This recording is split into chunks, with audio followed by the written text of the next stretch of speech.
Hello भाई लोग, अगर आपने भी पैदा होने के बाद 2 साल तक घर में किसी से कोई बात नहीं की थी और आप ज्यादा वक्त चुपचाप ही गुजारते थे तो ये वीडियो आपके लिए है। अगर मैं कहूँ कि बचपन में आपके चुप रहने की वजह ये थी कि आप अपने इर्द गिर्द के लोगों को पहचानते नहीं थे या आपकी उनके साथ दोस्ती नहीं थी और इसलिए आप चुप चुप रहते थे, तो आप यकीनन मेरी बात से इनकार करेंगे और आपका जवाब ये होगा कि दरअसल मुझे बोलना सीखने के लिए 1.5 से 2 साल का वक्त लग गया। लेकिन आप मेरी इस बात से यकीनन इत्तेफाक करेंगे कि बचपन में जिस आदमी ने भी आपके पास आकर खुद को जिस हसीयत से मुतारफ करवाया, आपने बगैर कोई सवाल किए उसको वही मान लिया। मिसाल के तौर पर जो उस वक्त छोटे बच्चे आपके पास थे उनको आपने बहन भाई समझना शुरू कर दिया क्योंकि खुद उन्होंने या फिर आपके वालिदैन ने आपको ये बताया था, और आपने वालिदैन भी उन्हीं लोगों को समझा जिन्होंने खुद को आपके वालिदैन के तौर पर आपसे मुतारफ करवाया, और फिर आपने उनको अम्मी या अब्बू कहना शुरू कर दिया बगैर इसका मतलब जाने कि इस लफ्ज का जो आप अदा कर रहे हैं क्या मानी है। जिस वक्त आप ये वीडियो देख रहे हैं ज्यादातर चांसेस यही हैं कि आपने कभी भी जिंदगी में वापस मुड़कर ये नहीं चेक किया होगा कि जो लोग आपको आपके बहन भाई बनकर मिल रहे हैं या जो आपके वालिदैन की हैसियत से आपके इर्द गिर्द मौजूद है, क्या वो हकीकी तौर पर ही आपके वालिदैन और बहन भाई हैं या नहीं।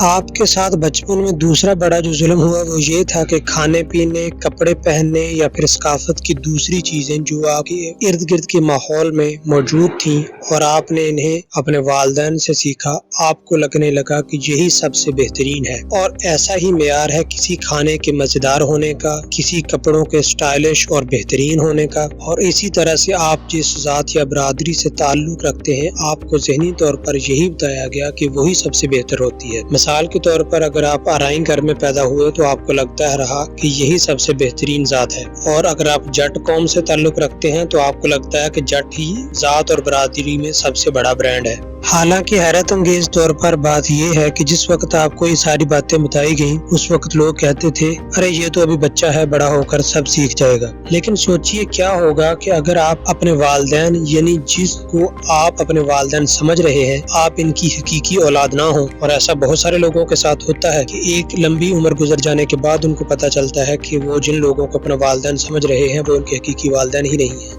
और ऐसा होने की सूरत में ये भी मुमकिन है कि आप खुद को जिस बरादरी का फर्द समझ रहे हैं आप इससे भी ताल्लुक ना रखते हों। मिसाल के तौर पर आपने अराई बरादरी में परवरिश पाई है लेकिन हकीकी तौर पर आपके वालिदैन जट, कंबो या किसी भी दूसरी बरादरी से ताल्लुक रखते थे। लेकिन जितनी भी चीजों के बारे में अभी तक हमने बात की है, बहुत सारी सूरतों में ये चीजें बड़े होने पर बदल ली जाती हैं। मिसाल के तौर पर आप बड़े होकर जब अपने गली, मोहल्ले, शहर या फिर मुल्क और इंटरनेशनल सतह पर देखते हैं तो आप अपने लिबास को उसी के मुताबिक तब्दील करते हैं। इसी तरह से आप अपने घर के खाने जो आपको सबसे मजेदार लगते थे उनको छोड़कर भी पिज्जा और बर्गर खाना शुरू कर देते हैं। जिंदगी में जैसे जैसे आप आगे बढ़ते हैं आपके वालिदैन भी एक दिन आपसे अलग होकर ये दुनिया छोड़ देते हैं, लेकिन आप विरासती तौर पर जिस चीज को सही मानकर चलते हैं और 99% सूरतों में उसी को आखिरी वक्त तक सही मानते रहते हैं, वो चीज है आपका मजहब। अगर आप इस वीडियो की जुबान समझ रहे हैं तो यकीनी तौर पर आपका ताल्लुक पाकिस्तान, इंडिया या फिर बांग्लादेश से है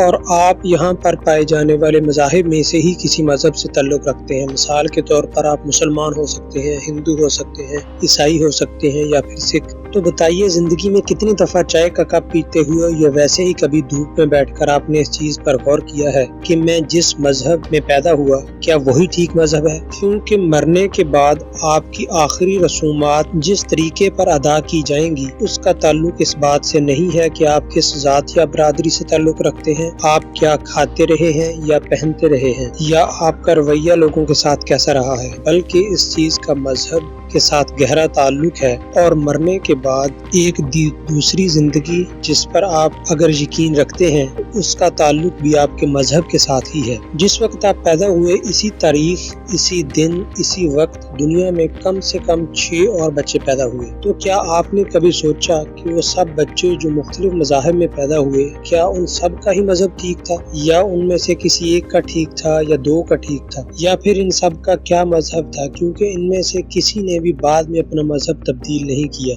और सब अपनी जगह पर यही समझते रहे कि उनका मजहब ही सबसे बेहतरीन है।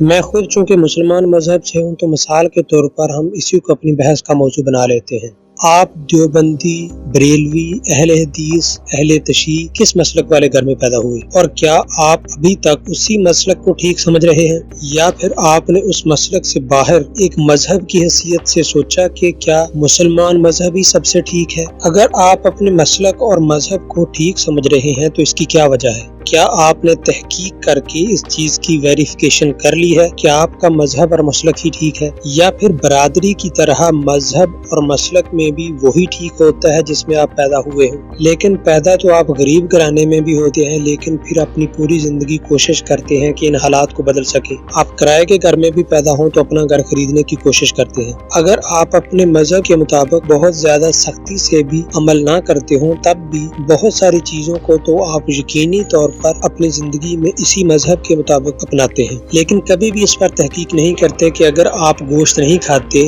یا کسی خاص جانور اور پرندے کا گوشت نہیں کھاتے اور آپ کے جاننے والوں میں سے کوئی اس کا گوشت کھاتا ہے تو پھر کیا ٹھیک ہے؟ کیا ان کا وہ عمل ٹھیک ہے یا آپ کا عمل ٹھیک ہے؟ آپ کو جس بندے نے بھی بتایا کہ آپ کا جو بھی مذہب اور مسلک ہے اسی کو ٹھیک سمجھو اور دوسروں کا جو بھی مذہب یا مسلک ہو انہیں وہی ٹھیک سمجھنے دو، تو آپ اس بندے کو اپنے پاس بٹھا کر پوچھیں کہ کیوں امریکہ نے افغانستان پر حملہ کر کے لاکھوں لوگوں کو مارا، ان کے گھروں کو تباہ کیا، اور پھر جب دوبارہ سے طالبان نے حکومت سنبھالی اور وہ اسلامی نظام کے مطابق حکومت چلانے کی کوشش کرتے ہیں تو کیوں امریکہ اور اس کے اتحادی ممالک اس بات کو ایک ملک کی حیثیت سے بھی ماننے کو تیار نہیں کہ ان کا جو مذہب ہے وہ ان کے لیے ٹھیک ہے اور ان کا جو طرز زندگی ان کے مذہب کے مطابق ہے وہی ٹھیک سمجھا جائے، اور ہمارے لیے ہمارا جو مذہب ہے اور طریقہ کار ہے اسی کو ٹھیک سمجھا جائے؟ تو جس دن انٹرنیٹ کی سروس میں خرابی ہو یا پھر آپ کو ٹک ٹاک پر کچھ بھی دیکھنے کو اچھا نہ مل رہا ہو، اس دن آپ اپنے مذہب کی کتاب اٹھائیں اور ان تمام باتوں کو اپنے دماغ سے نکال دیں جو آپ کے مذہب کے بارے میں آپ کے اپنے مذہب والوں نے یا آپ کے مخالف مذہب والوں نے آپ کو بتائی ہیں۔ ان تمام باتوں کو دل سے نکالیے اور پھر کتاب پڑھیے، اپنے مذہب کی کتاب، اور پھر اس مذہب کے بارے میں سوچیے، اپنے بارے میں سوچیے اور پھر فیصلہ کیجیے۔